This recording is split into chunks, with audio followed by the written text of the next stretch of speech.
ಆಜಿ ಮಸಾಲ. ಎಂತ ಅಡಿಗೆಯ ರುಚಿಯಾಗೋ ರಹಸ್ಯವು 20 ರೂಪಾಯಿ.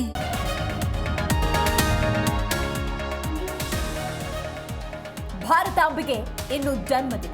ದೇಶದಾದ್ಯಂತ 80ನೇ ಸ್ವಾತಂತ್ರ್ಯೋತ್ಸವದ ಸಂಭ್ರಮ. ಎಲ್ಲೆಲ್ಲೂ ರಾರಾಜಿಸ್ತಾ ಇದೆ ರಾಷ್ಟ್ರಧ್ವಜ ತಿರಂಗ. ಕೆಂಪುಕೋಟೆಯಲ್ಲಿ ಕಳೆಗಟ್ಟಿದ ಸ್ವಾತಂತ್ರ್ಯ ಸಡಗರ. ಪ್ರಧಾನಿ ಮೋದಿ 13ನೇ ಬಾರಿಗೆ ಧ್ವಜಾರೋಹಣ. 2047ಕ್ಕೆ ವಿಕಸಿತ ಭಾರತದ ಗುರಿಯಿಂದ ನಮ್ಮ.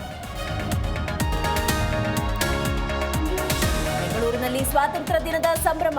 ಮಾಣಿಕ್ ಷಾ ಪರೇಡ್ ಮೈದಾನದಲ್ಲಿ ಅದ್ದೂರಿ ಕಾರ್ಯಕ್ರಮ. ಡಿಕೆ ಶಿವಕುಮಾರ್ ಸಿಎಂ ಆಗಿ ಮೊದಲ ಬಾರಿಗೆ ಧ್ವಜಾರೋಹಣ.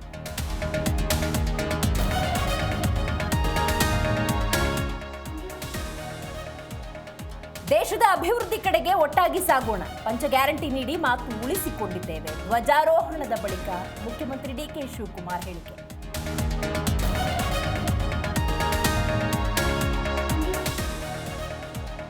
ರಾಜ್ಯದ ಜಿಲ್ಲೆಗಳಲ್ಲೂ ಸ್ವಾತಂತ್ರ್ಯದ ಸಂಭ್ರಮ. ಆಯಾ ಜಿಲ್ಲಾ ಉಸ್ತುವಾರಿಗಳಿಂದ ಧ್ವಜಾರೋಹಣ. ಎಲ್ಲೆಡೆ ಮೊಳಗಿದ ಒಂದೇ ಮಾತರಂ ಉದ್ಘೋಷ.